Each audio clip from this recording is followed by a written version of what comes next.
You're watching Meet the Movie Press, and today we're going to be talking about the male gaze lurking throughout the movie press, gay Sulu, and new releases like Mike and Dave Need Wedding Dates and The Secret Life of Pets. Welcome to Popcorn Talk, featuring movie discussion, news, and interviews. Popcorn Talk, we talk movies. And now, here's Popcorn Talk's Meet the Movie Press. Good morning, Simon. Good morning. How are you, sir? I'm good. Very busy, but very good. Wonderful. Yeah. How are you? Terrific. Awesome. Just terrific. You've been busy this week. Yeah, that's right. Busy? Not really, though. I am Jeff Sneider, host of Meet the Movie Press.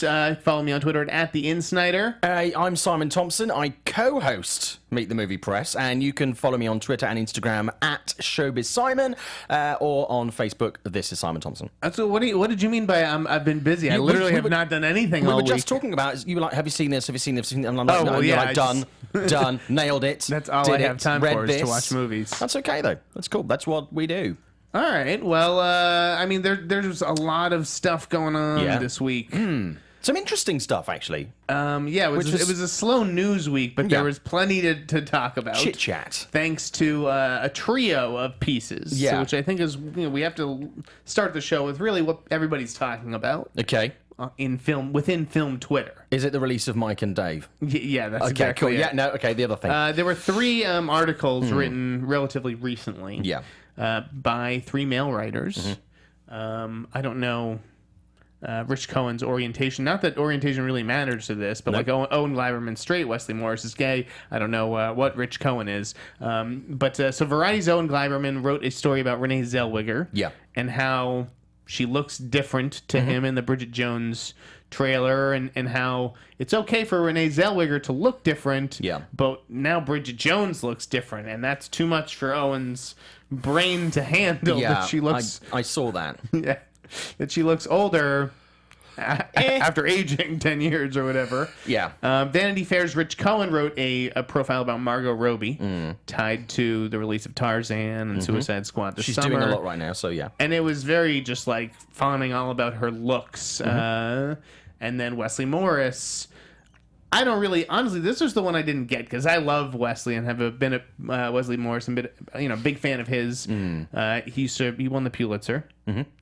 He's started writing for Boston papers, and then he moved to Grantland. Got this great job at the New York Times, and it was like a I don't think it was like the paper's official review of The Shallows, but it was like in his critic at large sort of position, a look at The Shallows, and he was surprised that it was Blake Lively and not Kate Hudson, and it was this weird thing about confusing the two of them, or basically why he wanted Kate Hudson in that movie.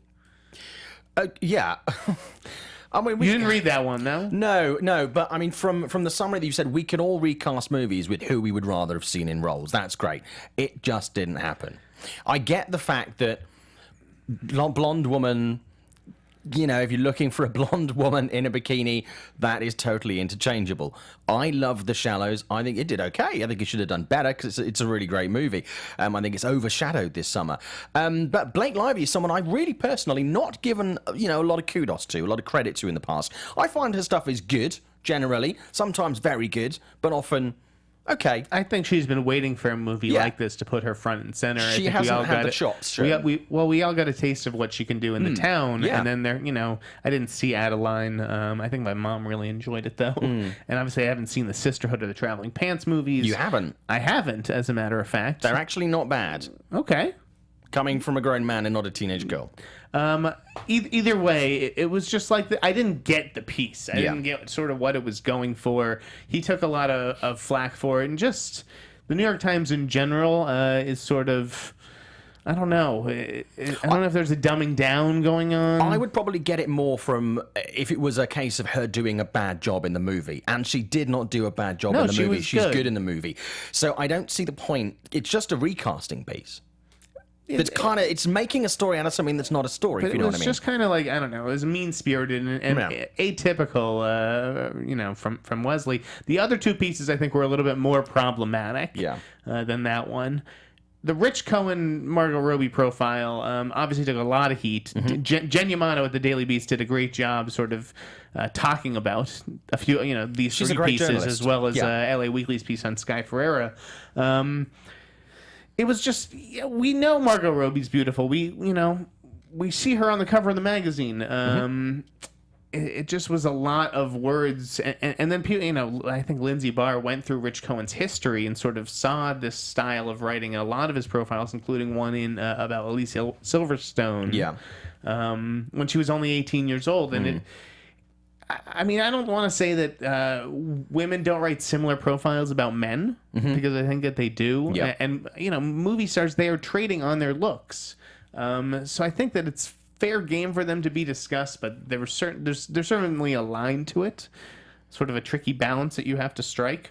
Yeah, I think Rich Cohen blew kind of right past it. Yeah, I think you're right, but I think I know you're right, and I totally agree with your point. But I think also Margot Robbie is in a position where we remember with The Big Short, the cutaway where it's like, here's Margot Robbie in a bath, and she, if you are going to, I'd say, She's objectify. trading on that sexuality. Yeah, if you're going to trade on your sexuality and objectify, the fact that she has a sense of humor about it herself makes it a bit easier for me to swallow. But the fact she go, okay, fine, I'm sexy, I'm hot, I'm actually going to play on this, is great. If it was purely objectification, and she didn't sort of embrace that side of it, it makes me awkward. It would make me more awkward than this does. I don't think it's right. I agree with you. I don't think it's the right thing to do. I don't think it's, the right kind of piece to write, but do you think that these three outlets, Variety, Vanity Fair, New York Times, it's not like there's going to be any real consequences from the publicist? And that's another thing.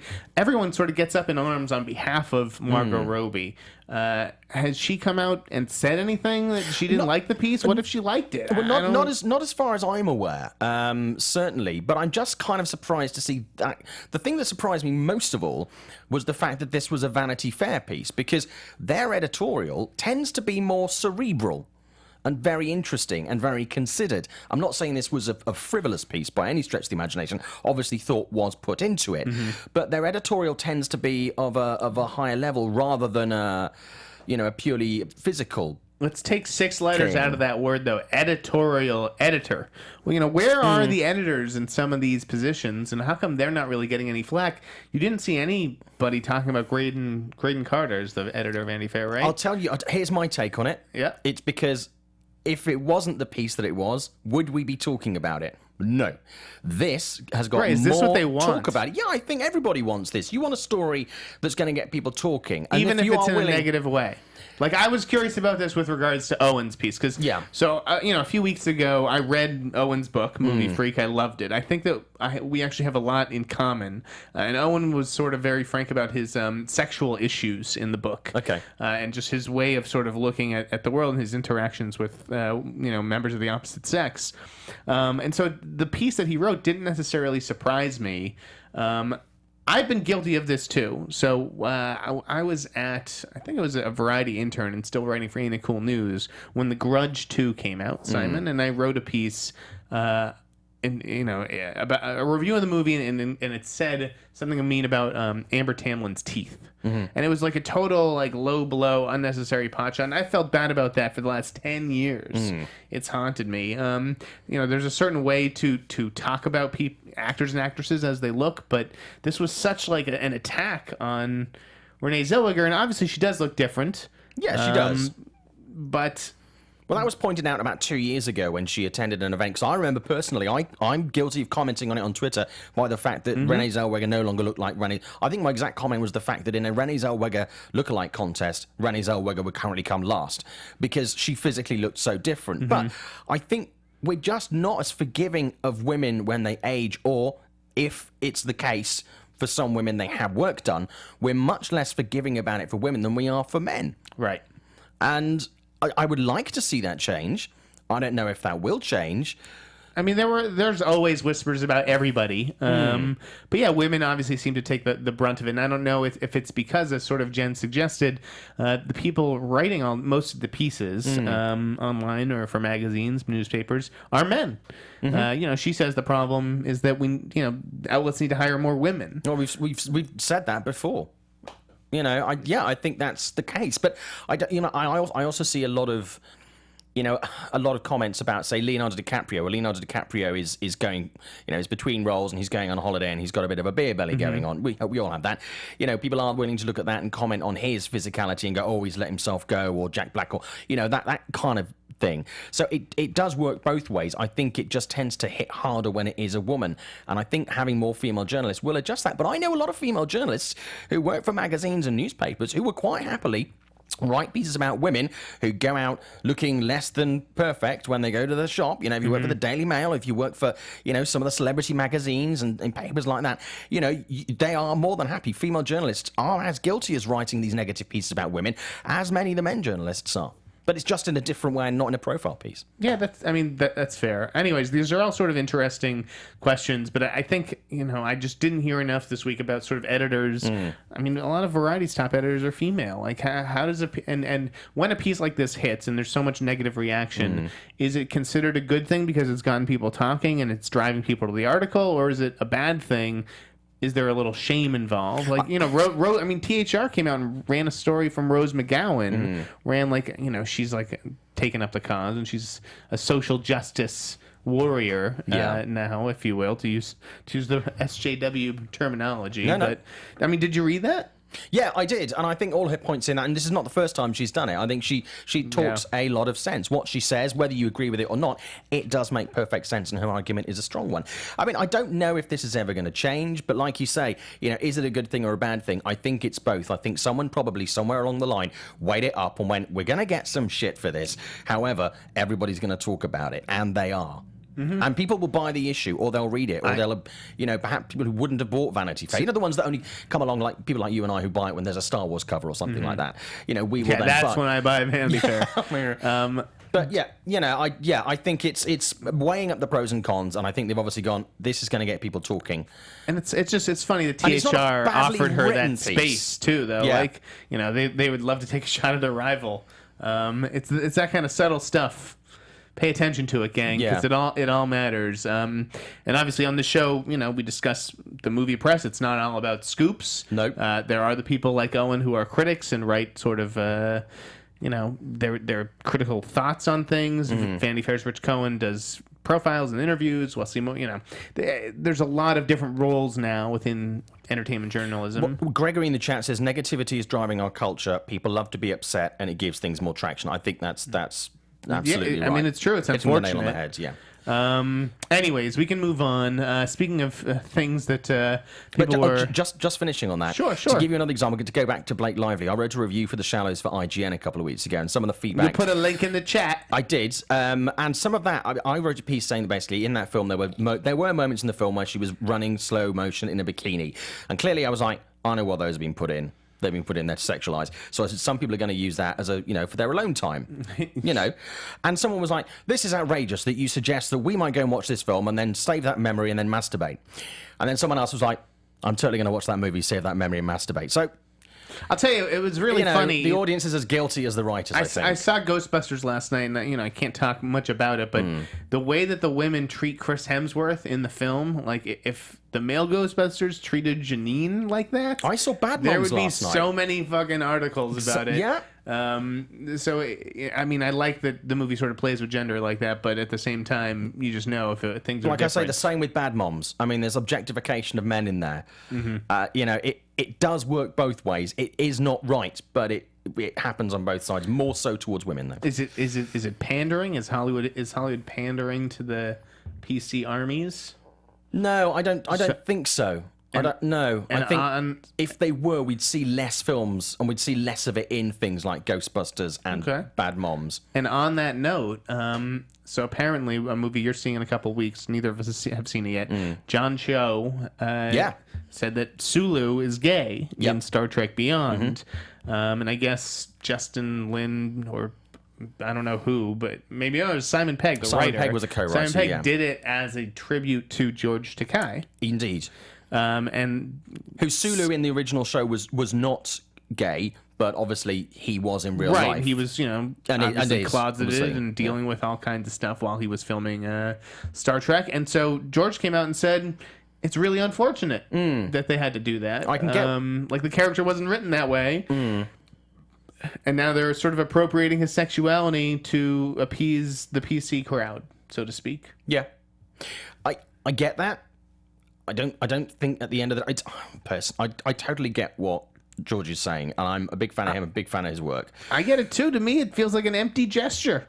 It is kind of an empty gesture, but I don't think it's going to affect anything. It's just backstory. No, it's a character detail. It's not like Star Trek. It's suddenly going to come Brokeback Mountain. You know, it's not going to go that way. It's just the fact that we've got a bit of backstory now. I don't think it's going to be something that takes center stage. Exactly. It's meaningless, which is so it's like now they get to say, oh, we were very inclusive, our Star Trek, and we had a gay Sulu, but it really doesn't mean anything, right? But I think it's a you can't win situation, because we are getting a lot of people and a lot of audiences saying we're not getting representation of LGBTQ community, and then when you do, you get people saying it's empty gesture, or it doesn't really matter, or it's unfortunate.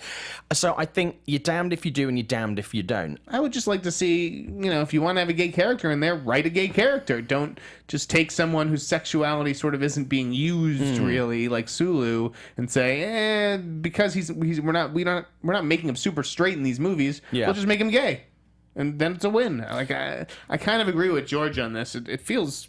I don't know. But I think, is it an empty gesture, or is it just the fact that people are like, okay, it's starting to not matter? It feels like trying to hit a quota or something, and it's just, I don't know, it's lazy to me. It does. I haven't seen the movie, so I don't know how his sexuality plays into Star Trek Beyond. I'm assuming it won't. Apparently, I'm seeing it on Tuesday or Wednesday next week. He has a male partner, and they have a baby together. They have a child together. Photo tacked up on the spaceship or something. I don't know. So I don't think it's going to be in the middle of a battle and go, oh yeah, I was saying to my husband the other day. Right. I don't think it's going to be shoehorned in there and in your face, and I don't think it's going to change the character of Sulu at all. No, nor should it. It just gives him back. It's like in Tinker Tailor Soldier Spy a couple of years ago, Gary Oldman and Benedict Cumberbatch. In the middle of that film, it was like blah blah blah. Something happened, and then it was like, oh okay, so Benedict Cumberbatch is secretly gay, and it was like, well, that seemed to me completely irrelevant, because that had nothing. That and his character had zero to do with his sexuality. It wasn't mentioned. It wasn't relevant in any shape or form. And I'm like, okay, to shove that in, that just seems like that seemed strange at the time. I was like, okay. I don't have a problem with that at all, but that kind of came out of nowhere and is completely irrelevant. It was never touched on again. So to me, that was more of a deliberate gesture than just going, okay, so one of the Starfleet is gay. I see. Again, all good discussion here. We're generating conversation. I'm just happy to see more representation. Good. And the fact that it's not a big deal. You don't get someone who comes on in their Harvey Fierstein going, "Hey everybody, I'm the gay guy." It's not like that anymore. That was just scarily good. I know, right? So if you're looking for Harvey Fierstein for voice work and you can't actually afford him, I am available. But it's getting less like that, and it is just like, okay, so you're a gay spaceman. There's more diversity in the works. Yeah. We're getting a new Iron Man, and it's a black girl, a young black girl, right? Yeah, a 15-year-old black girl. Pretty cool. I mean, obviously this is sort of following the new Marvel way, following there's a female Thor. Yeah. Right? And then the new Spider-Man is Latino, it's Miles Morales, right? Correct, yeah. Interesting. Which I think is, again, I think we're starting to see, and touching again on Star Trek, but we're starting to see that it's actually the comic book era and group of fans that are actually leading the way. That is interesting. And again, looking at them and going, okay, fine, so she's black, but it's not all about her being black. Black Panther more so, perhaps, because there's more African heritage there. But, you've got gay characters, you've got, same-sex relationships. It's just, that's an area that it just seems to be just folded in really nicely. It's so interesting that you said that the comic book community is really leading the charge. Always has done, though, because I mean this in the nicest possible way, and I consider myself part of this community. The comic book community, and I think generally the film, and I think certainly sort of sci-fi community as well, trends to be more accepting of people with what would be considered as a very broad alternative lifestyle, and that covers everything. Okay, it always has been and always will be. Kind of like, and I mean this in an affectionate way, the island of misfit toys, the ones that don't fit into what is the traditional straight white male or female Hollywood cookie cutter style of what is normal. And I think it's starting to move through from where it's been in comic books and TV shows and stuff, and it's starting to move through to Hollywood. And I think this is a great thing. And Robert Downey Jr. said, "Great, awesome." All right, I think so it just shows how times are if they changing. made an Iron Man movie with a 15-year-old black girl, who would you have playing her? Sorry to put you on the spot. It's kind of difficult because there aren't a lot of young No, they're not. black actresses out there right now. There's Q. Yeah. But who was the girl that was in? She was not. It wasn't the right role for her, but she was in the Annie remake with Jamie Foxx. But was in Q. Oh yeah. Sorry. Yeah. Cool. I just call her Q. Okay. But yeah, I mean, Anyways. which just goes to shows that we could do with more young black actors That as little well. girl from the Fits is supposed to be really good. Royalty Hightower. It's a fucking hell of a name. Yeah, awesome, right? All right. Let's talk about some new releases before we take some calls. Okay. I saw Mike and Dave need wedding dates. You saw The Secret Life of Pets. Let's start Yeah. with the animated movie. Okay. Secret Life of Pets, obviously it's from the same sort of studio as Minions, Despicable Me, etc., etc. And the Minions' hands are all over this. They keep popping up as characters in the backgrounds, and there's a short before the movie. I went to, it was a mixed media screening, so there were lots of families there. There were some people who had tickets from outside.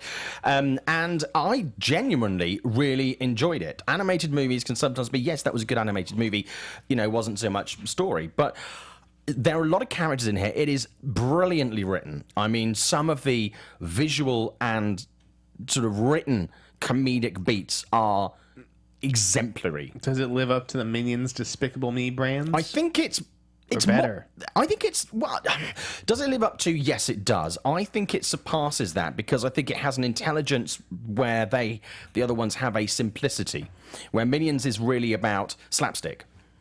And, that kind of thing. But this is really about, it's considered comedy. It's about community. There's perhaps a couple too many characters in this, but I think that's... A lot of pets? Yeah, there's a lot of pets. How's the plot? Because it's like, I have not really been able to ascertain what the plot is. No, it's really not clear from the trailers. That is a yeah. criticism. The plot is basically, obviously, we find out what dogs get up to and cats and birds and, gerbils and whatever else during the day. Two dogs basically get separated from their group and they get taken away by dog nappers and their friends go and find them. Okay. Yeah, that's basically it. Did you have a favorite voice actor? Did you like Louis C.K., Kevin Hart, Stone Street? I didn't know it was Louis C.K. actually. I knew that Eric Stone Street was there. I knew some of the other cast as well. Kevin Hart's great. Kevin Hart he gives it full Kevin Hart, but doesn't sound like Kevin Hart. Which I really quite enjoyed. Is Snowball going to get a spin-off? Yeah, I think so. I think we're going to see Yeah? some Snowball shorts, definitely. Oh, shorts, okay. I loved... I mean, there's not a character in there that I didn't like, and the moments of tension and extreme peril were actually really convincing, and I genuinely found it quite exciting at times. It's very funny. There's some really nice... slightly more skewed adult comedy in there as well, which I think is great. So even if you're not going to go with kids, there's a lot in there to keep you entertained. And the visual style is absolutely stunning. The way the start it's like being on Soarin' at Disney.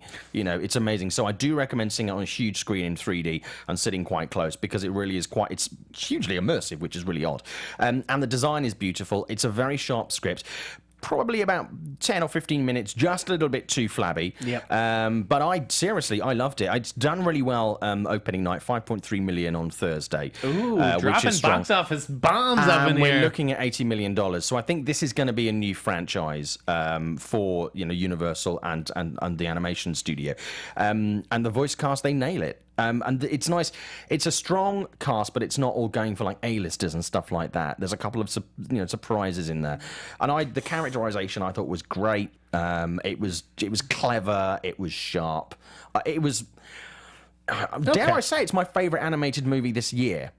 Better than Zootopia and Finding Dory. I think Big it's words. better than Finding Dory. It's up there with Zootopia for me. Okay. It's got a lot in there, and I think a sequel is pretty much a given, and I would welcome that. Well, Mike and Dave need wedding dates. Okay, I've heard mixed things. Yeah, I liked it. I mean, Cool. Is it on the level of like 40-Year-Old Virgin or Knocked Up or one of those great, laugh-a-minute Apatow comedies? Not quite. But I enjoyed it. I mean, Adam Devine is just bonkers in this movie. I love him. He's a wild man. Great. I had a blast with him, and Aubrey Plaza also really gets to let loose. Cool.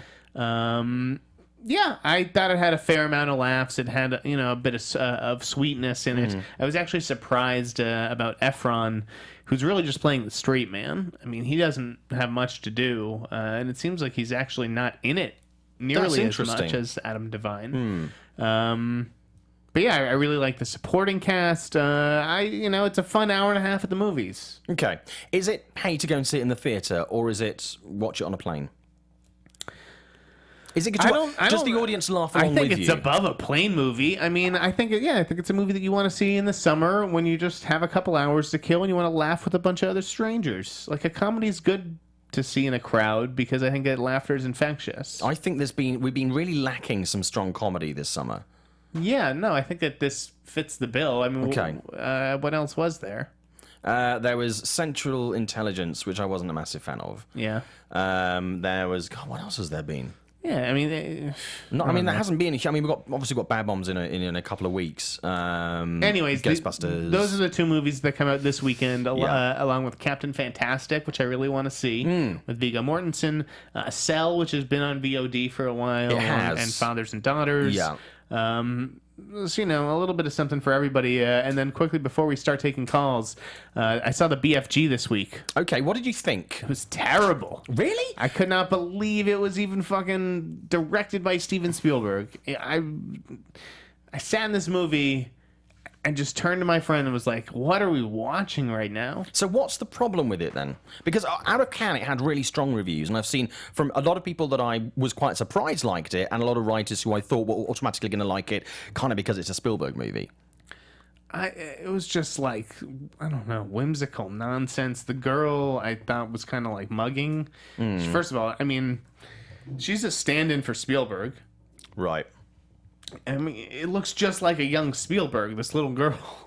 And it's like young Steven Spielberg chasing his dreams, like literally in the movie. I mean, Mark Rylance does good work as the giant, but the plot of this movie's all over the place. As soon as they involve like Queen Elizabeth, I was just like, I'm out. I'm done. So not surprised that is dying a quick death at the box office. Not one of Steven's better works. No, I'm a big fan of his. Certainly, I know from friends in the UK, it's being ramped up, but it's not being released in the UK yet. That's coming out in a couple of weeks. It's getting more push there, but I was absolutely stunned by the lack of push that it got here. And we touched on this briefly last week, when films like Alice Through the Looking Glass were getting considerable pushes from Disney. But Disney have got Pete's Dragon coming out in a few weeks. It's just weird, it feels like Disney almost set him up to fail, because it's coming 2 weeks after Dory. Why release the BFG 2 weeks after Dory? Here's a thought. Have Disney got too many films out this year? Because it seems like the majority of releases. And should there be, and I touched on this previously as well, a bit of a rein put on how many films a studio can release widely theatrically during a year? No, so there's no monopolizing. That's insane. No. Is it insane, though? Yes. Okay. No, yes. Right. Well, I'm glad. You think that was a good discussion. Someone should be able to limit the amount of movies Disney puts out? I'm just wondering, because you've got to look at market studio. Disney have got so many movies coming out this year. First of all, many of which are of high quality. Do you know, there were 3 times as many movies 20 years ago. It was like studios were putting out way more movies. This is nothing. This is nothing. Okay, maybe somebody on the calls will want to look at that. Anyways, we are starting to take calls. Cool. 424-253-0504. Ask us anything, gang. We're open to it. Okay, here's what some people are saying in the chat room. Spielberg, this is from a multi-plat gamer guy. Spielberg's overrated in my opinion when it comes to family movies, at least. He had great movies in the 80s, but he hasn't made a good film in the genre for a long time. Okay, but so the failure of the BFG prompted a ton of articles of like, what went wrong with BFG? Has Steven Spielberg lost his touch? No. I do not think that he has lost his touch, or I think that he is involved in producing so many things that you guys love. He is helping all these guys who you think aren't out of touch realize their visions. All right, we are going to take a call. We have our first caller. Caller, where are you calling from, and what's your name? Hi, this is Robert Butler. What's up, from Robert? LA. Hey, I had a question about the new Spielberg Ready Player One just started filming last week. Okay. Yep.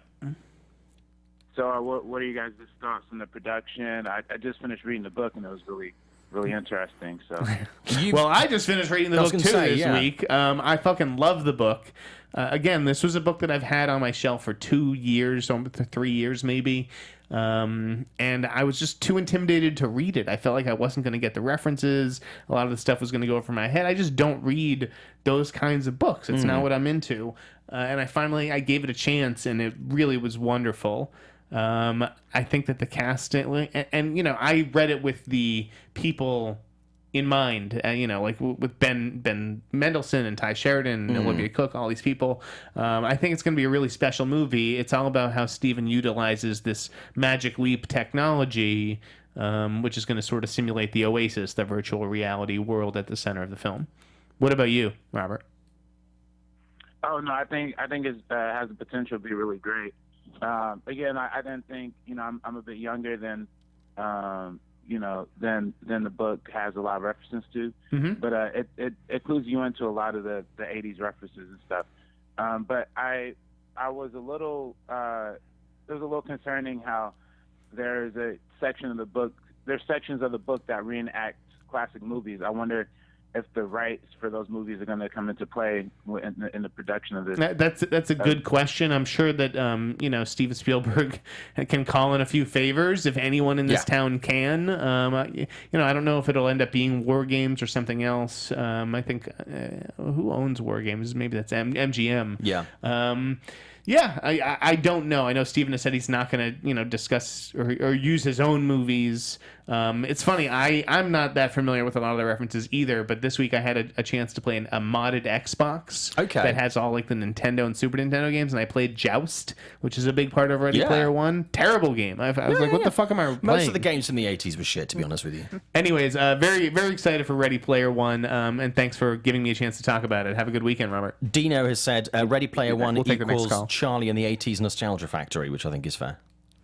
Hello, and welcome to Meet the Movie Press. Hello? Hi, Hello. who's this? Hi.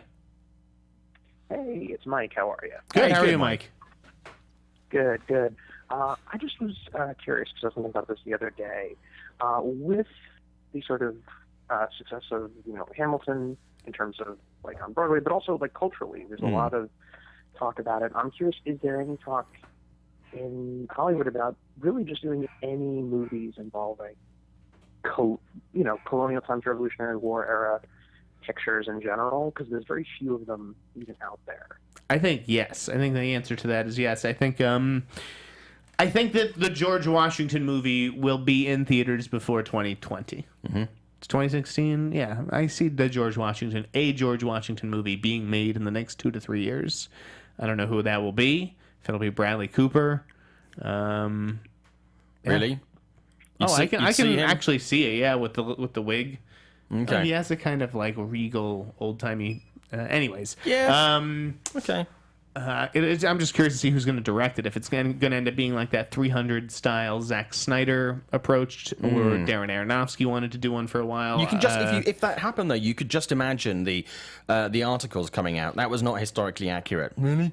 But yeah, as for Hamilton, like a movie, I know Lin-Manuel has said absolutely not, not for a while, anyways. So, but they are filming the musical to put it in theaters. that's why I don't know why people are spending thousands and thousands of dollars for a shit seat to some of these last performances. Bragging rights.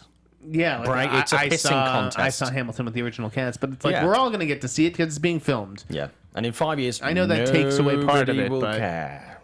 anyways, that's what I have to say about Revolutionary War stuff. Thanks for calling. Yep. So yeah, We'll take the next call. hello, who's this, and where are you calling from? That's why I don't know why people are. Hello. Oh, hello guys, how you doing? Good. How are you? Oh, great. This is Jeremy calling from Chicago. I've been listening to you guys back from the start and catching up, and just gotta say you guys are, like one of my greatest sources of movie news, and I love both of your inputs, and it's okay to have different inputs. And, Thank you. not fight each other about it. Well, make sure you tell everybody you know about us, because that would be great. Lead the Chicago charge. Yes. Anything you wanted to talk about today? Yeah, I don't want to make this. I don't want to make this like a damper of a subject, but going back to I guess like how personal lives kind of affect like film work and everything. Not to touch on it too much, but going back to the allegations between Johnny Depp and Amber Heard, all that kind of stimulated around when Through the Looking Glass came out. Yeah. Now he has Pirates of the Caribbean coming out next year, which is obviously the bigger character that Disney probably cares about him for. Obviously, last year he was inducted into like the Disney Icon Hall of Fame as Jack Sparrow. He comes out as Jack Sparrow. Yep. He goes to children's hospitals as Jack Sparrow, which, until we actually hear the actual truth between that allegation, that kind of makes me hard to think like that's Johnny Depp when all of his other, like his ex-wives are saying like, no, he's never like that. Sure. But if all of this was to happen when Pirates would have come out, like if all this happened when Pirates was closer to coming out, do you think Disney probably would have done more of a like cautionary reaction cleanup than they probably? I don't really remember them doing that when Looking Glass came out. Like I'm sure he didn't do a lot of interviews, but like I think with Pirates they would have been like, hey, we gotta handle this more because it's Do you know what? No, I don't. I see what you're saying, but I don't think so, because what happens in his private life and what happens to do with a film are two completely separate entities. So standard would be that unless it was really directly related in some way to the film or the film production, it would be highly unlikely that a studio, and this is, for any actor and any studio, would get involved unless it was something, that was directly related or that level or higher. They wouldn't get involved in actors' talent's personal life. Do you think that they would hide him? I don't think that they could hide him. No, I don't think you can. But also for Alice, you could. Yeah, but also Johnny Depp doesn't. He pick and chooses the press that he would want to do. He doesn't just see. He's not like some actors when they do junkets. Like I'm doing one today, and I'm interviewing the whole cast. You don't. There are people in Hollywood that you only have. They do select outlets. Yeah. They do things like Empire Magazine. They do things like Ellen, etc., etc. And when that kind of thing happens, if you put them in front of someone, or maybe CNN or whatever, it's usually part of an orchestrated publicity process where the issues will be tackled. They'll be discussed. It'll be a very controlled manner. It'll be honest. It's not like a studio would cover it up, but it would have to be addressed, and that would be it. And that's the way that you would move on. But I don't think I don't think you could directly correlate what happened or what was alleged with the box office of Alice. That was just a case of. I don't think it had anything to do with it. People just didn't want to see that movie. And I think moving forward with Pirates, I think people are still going to see Pirates, irrespective of what happens in Johnny Depp's private life. It'll be very interesting to see if any journalist has the balls to bring it up, because I'm sure that any condition of sitting down with him in advance of that movie, you'll be asked to not discuss it, especially if everything's still pending. And we've been in those junket situations before where you're asked not to do it, and usually if you just ignore them, they will just end the interview, take your tape away, and you will just not get the interview, right? And probably be blacklisted. It's kind of like when that interviewer last year interviewed Robert Downey Jr. for Age of Ultron, and that whole thing where Christian Guru Murphy at Channel 4 in the UK, like he shouldn't have did that, Well, but also I think let's use that as an example. And I'm not here to bring down someone else who's a journalist, and I know of Christian, and obviously I'm from the UK. I don't think necessarily the problem with that in particular thing. That was something to do with questions that weren't structured very well. That interview went from, tell me about Age of Ultron. By the way, you used to do drugs, blah, blah, blah. Have you thought about this that you've talked about many times before and it's about 25 years old news? It was from, going from 0 to 50 straight away, completely unrelated topics, and it was just not related to anything that was currently happening. And it was stuff that that Robert Downey Jr. had discussed on many occasions before, and that's not why they agreed to do the interview. So that's why that interview went tits up. It wasn't necessarily because of Robert Downey Jr.'s private life. He's talked about his situation with substances many times in the past. So I think that's kind of a separate case. That was just someone doing a shit job interviewing, in my opinion. All right. Well, thank you for calling in. Have a good weekend. Thanks a lot, guys. You too. And I'm going to be listening every week. And you guys are such a big inspiration to me. I hope I can meet you guys someday. We really appreciate it. Thank you very much indeed. Thank you. Next caller. Do we lose it? Just hung up. They'll be back in a second. Cool. Okay, no problem. Sean Atkins in the chat is saying that Warner Brothers have announced the Tomb Raider movie release date, which falls on the same day as the Flash movie. What are our thoughts on that? Well, obviously, they're not releasing both movies on the same day, so we'll assume that the Flash movie is being moved. I would think, yeah. There you go. Breaking news. Cool. I mean, they ask. We respond. Wait, they're really going to release both movies on the same day? No, that's not how things work. Woody Allen is casting his next movie. Mm-hmm. It includes Justin Timberlake and Juno Temple, both the JTs in my life. Yep. Along with James Belushi and Kate Winslet. An intriguing quartet. But he likes to do this. He likes to pick some people He's that are quite been getting mainstream crazy and recently. some really eclectic. He's working with Miley Cyrus on the TV show, right? Yeah. I'm just glad to see James Belushi being cast in movies again. I always liked him. Always liked Jim Belushi. I actually like this ensemble. I was thinking about Timberlake the other day and just when I was at Variety, not so much at the Wrap, but at Variety, I felt like I was tracking him for everything. He was a guy whose name was just in the mix for everything. And now you don't hear about him that much, maybe because he's been busy working on music. Yeah. I think that's it. But I'm ready for him to get back out there. And who better than Woody Allen to get him back out there? He's an actor who is perhaps in quite a few movies that aren't great, but he's great in them. Maybe he learned his lesson. I mean, I always liked him. I think he's a very engaging presence. But that Miles Teller, Josh Brolin Fire movie. Yeah. If this was 5 years I love both those guys. Yeah, me too. But if this was 5 years ago, Justin Timberlake gets cast in that movie. Yeah. You know what I mean? And now he's not one of the guys who. I think he's one of those guys, as you say, he does have his music and he's been off having a family and stuff like that. It's not like he's taken 5 years away from Hollywood and gone and done nothing and it's like it's a comeback. The fact, I think it keeps him fresh in our eyes that he does do a spate of movies, goes away, comes back, but he doesn't really disappear. I think that's a good career choice. He's a wise man. I got some not some breaking news, but okay, here's a little thing. Yeah. Just because, I was thinking about Timberlake, I'm thinking about how good he was in The Social Network, I'm thinking about David Fincher. This is what goes through my mind whenever you're speaking, Simon. Okay. What, do you mean you're not listening to me? I'm totally listening. I'm 100% with you. What? Wow.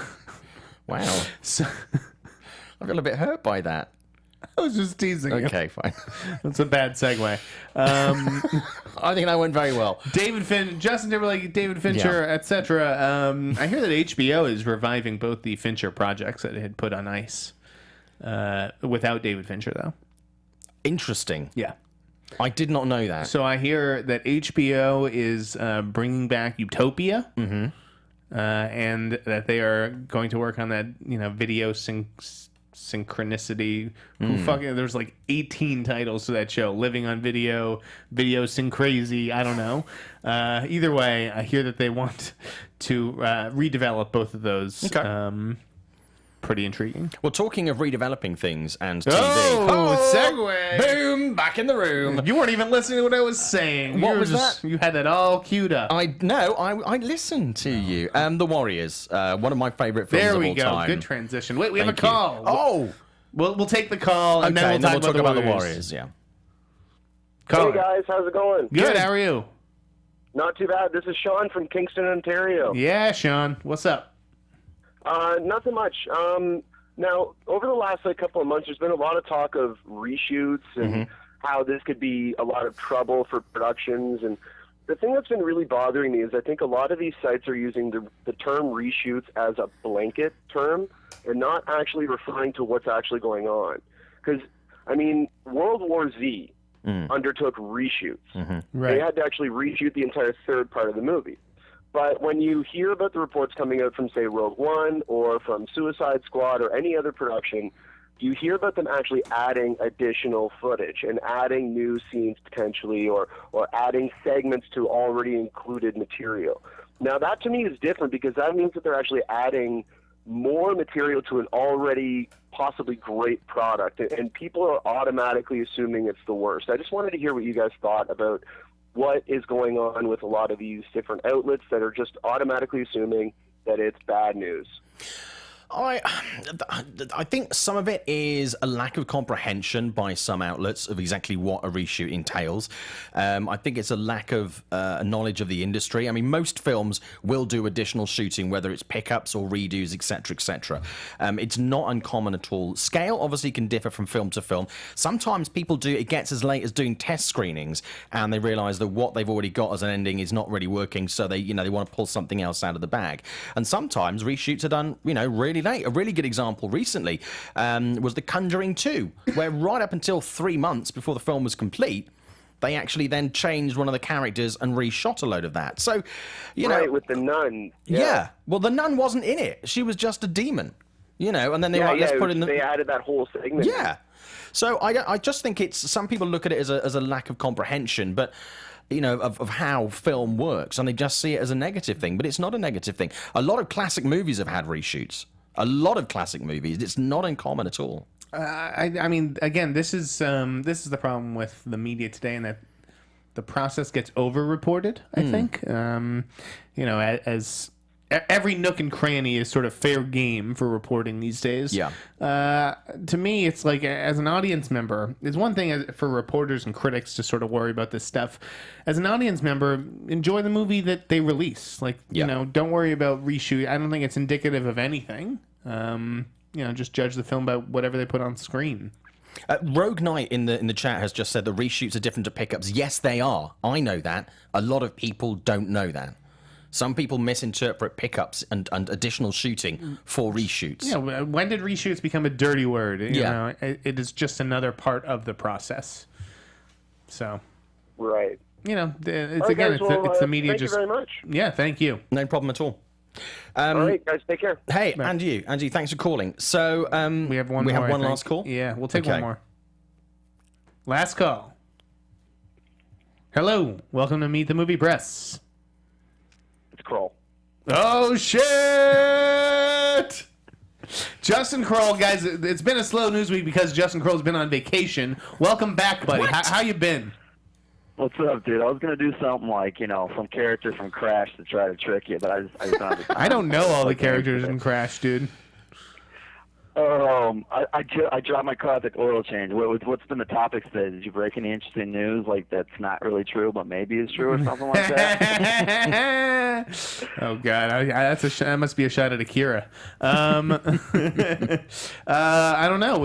I hear that the Fincher series may be coming back to HBO without David. Oh, that's interesting. Yeah, I heard maybe without him though. Yeah. Okay. Which then I don't care about.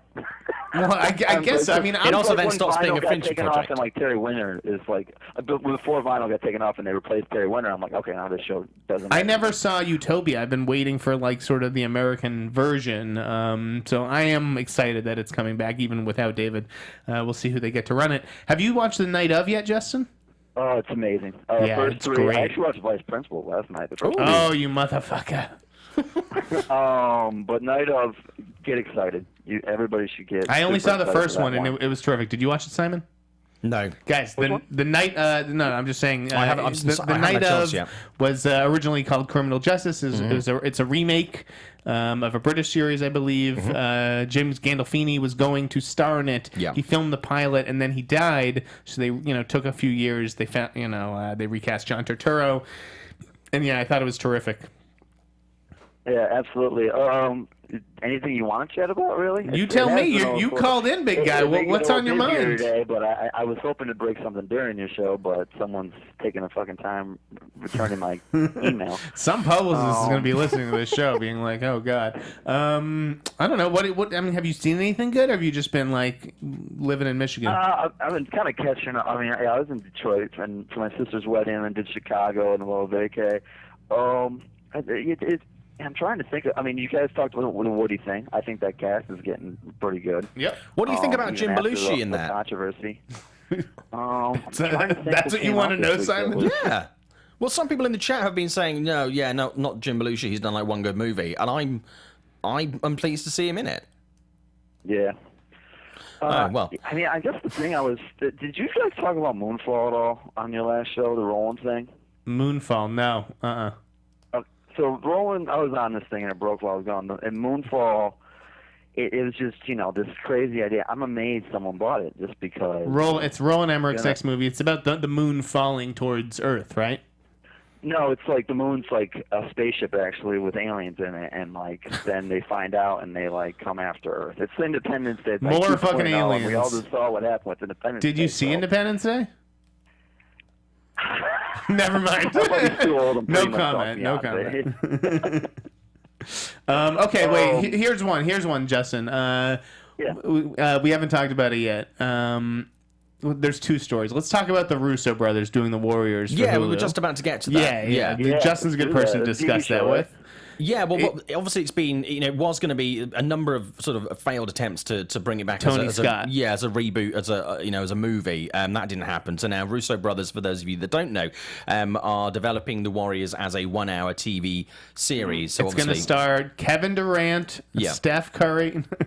So obviously they're going to have to expand around the universe and the characters, etc., because the movie takes place over one night. But if they're going to have an ongoing series of 1-hour shows, they're going to have to come up with more than one night. A longer journey. Justin, what do you think about this being remade for Hulu?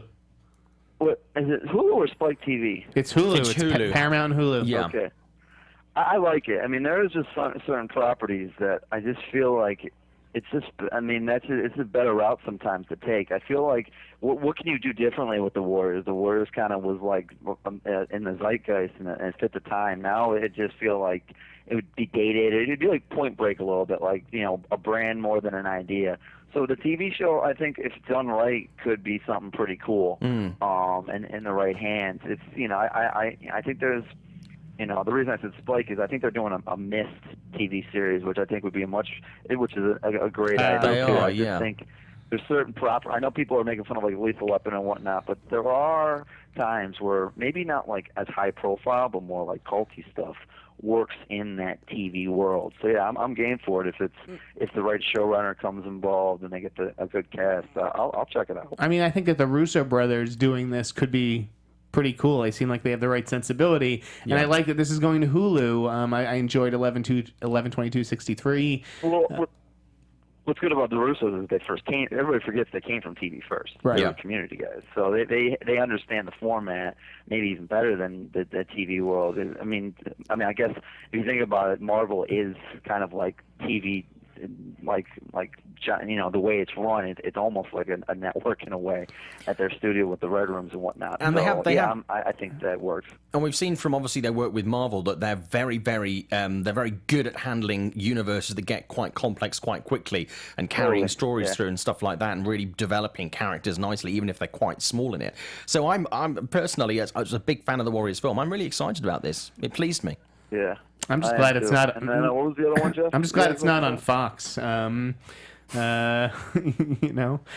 other one, I don't know if you're tracking this or if this is more up McNary's alley, but what's with this Deadline story about this 9-year-old girl, a reporter who now has a book and potentially a movie deal for helping to solve a murder? Are you tracking that? I saw. I mean, I remember reading about it before. It was a story. Yeah. If you're a screenwriter in this town, are you like frustrated that like you're working your whole life and now this 9-year-old girl like stumbles upon a clue at a local murder and she's the new Nancy Drew? It's just like I don't even know what to say. It's just, I guess we are in the wrong business. Like, what do you? I guess here's the opening for you, Jeff. Like, this should be your motivation right now. Like, I'm a 9-year-old. I got the time now. Let me go write my script. Maybe I'll bring the crayons. I don't know what it is. I'm working on it, buddy. I'll need you to write an article real soon. Yeah, night of, everybody. Check it out. And Vice Principals, I think everybody's gonna be happy with too. I can't wait to see it. Thanks for having me. Yeah, take care, Kroll. And talking of Vice Principals, Danny McBride this week. Hey, that's right. Good segue. Boom. Look at that. It's like I do Kroll this for set a us living. So he was talking to, I think it was Rolling Stone this week, about the new movie that he's doing, Alien Covenant. That's Alien title. Covenant. Alien Yes, Covenant, and he's it's the changed fucking title. captain of the ship. He is, and one thing he said in it as well is that there's going to be a lot of the aliens are not necessarily going to be the CGI aliens. There are people on set in alien suits, Right, which I chasing think them is around. brilliant.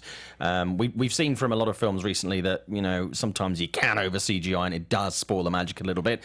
That is something endemic in Independence What Day. movies could you be discussing? Yeah, but I just think it's going to be good. I like it. I'd like to see Hollywood going back to doing more of the sort of the matte painting on things. I was watching a load of movies sort of from 30, 40 years ago recently, Yeah. and I'm just like, some of the CGI now has got so good that it's so unreal. It's just totally not realistic. How We many should go back to matte movies painting. have just in Jungle Book, you see, was a really good example because some of that was CGI and some of that was matte. But it was And beautiful it was- the way yeah. it was done. It was clean. It was just not like. But it I don't felt know. real in a way that a lot of the CGI movies just feel so CGI.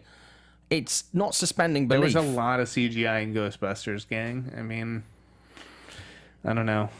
I haven't seen it yet. I mean, So it's like Apocalypse, Independence Day. It's just this. All these big blockbusters have become this CGI nonsense. Here's the thing. I was doing an interview with the director of Finding Dory recently, Andy Stanton, and he was saying that now, because I asked him about how technology has moved on from making that movie, and I said, does it make it easy? And he said, well, pretty much you've taken things as far as they can go when it comes to things like that, and it's now about being how you've got all the colours have been discovered, all the brushes are there. It's really about how good you are as a painter to paint the picture, and if your picture comes out shitty, it's because you're kind of a shitty artist. And I think we're at a point in Hollywood, I think there's still ways we can take it, but I think we're at a point in Hollywood where it is down to how good of an artist you are. And if it comes out shitty, it's just that you're not that good of an artist. You're not using the tools right. It's like, trying to whisk an egg with a fucking, it's toilet paper. We only have a few more minutes left in the show. We do, yeah. Again, I don't know. I don't know how much I can say about Ghostbusters or whatever. The one thing I wanted to impress upon people was just how good Kate McKinnon is in this. She's just playing this glorious weirdo. Yeah. And I thought I had a blast with her. I mean, the movie as a whole is okay. I don't think that it lives up to the original. I think that it has through no fault of the actresses. The women all do a great job. I think that they're let down by a guy, in this case Paul Feig, whose script is just all right. Okay. But it certainly had its moments, and it's certainly not a bad movie like a Batman vs Superman or an X-Men Apocalypse. I am looking forward to seeing, because I'm just an unemployed dude. I'm not a critic. I'm looking forward to seeing all the official critical responses when those hit. And that embargo lifts on Sunday, right? I don't even know. No one told me anything about an embargo. I think that either Sunday or Monday. I don't even know. Okay. I'm hoping to catch it next week. I mean, it's out next Friday, right? Yes. Yes, I'll probably, if I don't get to a screening next week, I'll have to pay and see it, which is fine. I just encourage people to check it out for themselves and not go by, either the bad buzz or the bullshit commenters, which and Paul takes some good shots at just the commenting community a lot in this movie. It's almost in like a Kevin Smith way. Yeah. So yeah, check out Ghostbusters when that hits. Am I here for? I'm here for next week's show. I think you are, yeah. Okay.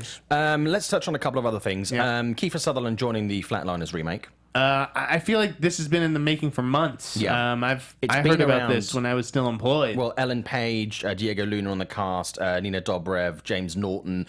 I think they've just been waiting for one of the original cast to come on board, but he's now joining. Yeah, so I well, think it's gonna move he's like forward. the head of the department or whatever. Yeah. Like those are his students. How big his role is going to be, don't know, but I'm just glad. I like Flatliners. 10, 20 minutes Here's, tops. here's a Flatliners story for you. The day that my father died, my friends were like, hey, let's take you to the movies to cheer you up. And I was like, okay. They took me to see Flatliners.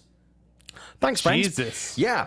Okay. Yeah, that was great. So, talking of other sequels, No Goonies 2, Corey Feldman said this week that that's not going to happen. How is this even a thing? It's one of those What year did the films Goonies that come out? keeps- 1986? We've been talking about this for 30 years. Yes. He says it's basically because Richard Donner's now too old. I think that just that time has passed. We'll just leave that. Saw Legacy is going to start filming in September. What? Yeah, Saw Legacy. Final chapter was in 2010. They're redoing the franchise now. Exactly what it's going to be about, we don't know. We're looking at possibly Jigsaw's beginnings, so it could be like prequels. which will be interesting. I mean, the franchise made unadjusted about $415 million. So, it's a franchise with some money, but we'll see what happens with that. But that's shooting in September. And we talked about Marvel earlier, Spider-Man Homecoming new casting news. I think it's Angourie Rice. Yeah, no, the little girl from The Nice Guys. Yeah, and These Final Hours, which if you haven't seen These Final Hours, it's on Netflix. What the fuck is that? It's an apocalyptic thriller from Australia. It came out in like 2013. With who? It's got no name cast, but it's really, really good. Okay. Seriously, you should check it out.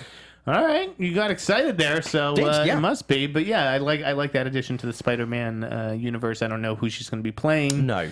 Well, we don't know who, apart from Spider-Man, we don't know who anybody's we don't know who playing, right? anybody's playing right now. So, Yeah, which I quite Vulture like. hasn't even been confirmed. No. Steven Soderbergh's doing a movie on the Panama Papers. Sounds cool to me. I like him as a director. I don't think all his projects have nailed it, but I'm always interested to see what he's putting out. I think that's a pretty juicy topic for him. I like that Kate Mara has been cast as the girl in Chappaquiddick with Jason Clarke. Yep. That's interesting to me. Idris Elba's making his directorial debut with a project called Yardie. Yeah. What does Yardie mean? Yardie it's a kind of Jamaican gangster, I believe. The Yardies were big in the UK for quite a while. It's about a guy who basically brings over drugs to London, and it's his life, his rise and fall as a drug dealer. Right, like he goes from what, Jamaica to London? Yeah. That's pretty cool. Okay. I think it's Jamaica, yeah. THR had an interesting story this week about two ice cream truck drivers, and are like rivals, and that's going to be a movie. I could actually see that. Yep. With the right casting. And then finally, Michael Cimino died this week. Yeah. It was genuinely a real shame. I have the Criterion Heaven's Gate in my apartment. I haven't watched it yet. It was a gift from a friend. His death has made me want to finally put it in and give it a shot. I love The Deer Hunter. The Deer Hunter was my background on Twitter for a long time. One of the posters. I think it's a terrific war movie. Great performances. I don't know. Any thoughts on Michael's passing? Yeah, I mean, I don't think he's a director that did a few movies, but not a huge amount of movies. Well, you got burned by Heaven's Gate. Exactly, which I think was not a terrible film. I think visually, I think it's a really interesting film, and I've watched it many times, and it's like Blade Runner for me. It's not a film that I initially loved when I saw Heaven's it the first Gate is time. like Blade Runner for you. Stay with me on this. It's a film that I watched because I thought I should watch because it was obviously such a big part of movie history. I've learnt to love Blade Runner. I've learnt to appreciate Heaven's Gate. Okay. And I think it's a film that everybody should see. It sounds like a movie that got unfairly shit on. Yeah, I think release. it did. There's a lot about it that I think, are positives. Yeah, there's some revisionist history coming into play where people are sort of reconsidering it. So I need to consider it in the first place. Even as a piece of filmmaking, as a piece of art, it's worth watching. Anything else going on this week? Anything you want to plug? Well, I'm going to be talking to the Star Trek cast director next week. Very excited about that. Ask Justin Lin about Akira, since Justin seemed to splash cold water on that report. I will do. I am I'm leaving here. I'm going to talk to Mila Kunis about Bad Moms, which I saw last bastard. night. I know. You want to come and hold my bag? I would. Yeah. Where can the good people find you? You can find me on Twitter at ShowbizSimon and Instagram at ShowbizSimon and on Facebook, This is Simon Thompson, and you can see my work, all over the place. Forbes, IGN, Mashable, loads of places. Wow, okay. You can't see my work anywhere right now, but you may see it soon. I'm Jeff Sneider. You can follow me on Twitter at @TheInSneider. You can see all the movies that I see on my blog, theinsneider.blogspot.com. And, Popcorn Talk Network. Make sure you rate, comment, subscribe, follow. Tell your friends. All that good stuff. I'll see you tomorrow at the pool party, Maria Menounos' house. Yeah, I'll be the guy in the mankini. Fantastic. Have a good weekend, everybody. From producers Maria Menounos, Kevin Undergaro, Phil Svitek, and the entire Popcorn Talk Network, we would like to thank you for tuning in. For questions or comments, be sure to visit popcorntalk.com. I'm Sir Richard Wentworth, and this has been a presentation of the Popcorn Talk Network. The views expressed herein are those of the hosts only and do not necessarily reflect the views of the Popcorn Talk Network or its owners or principals.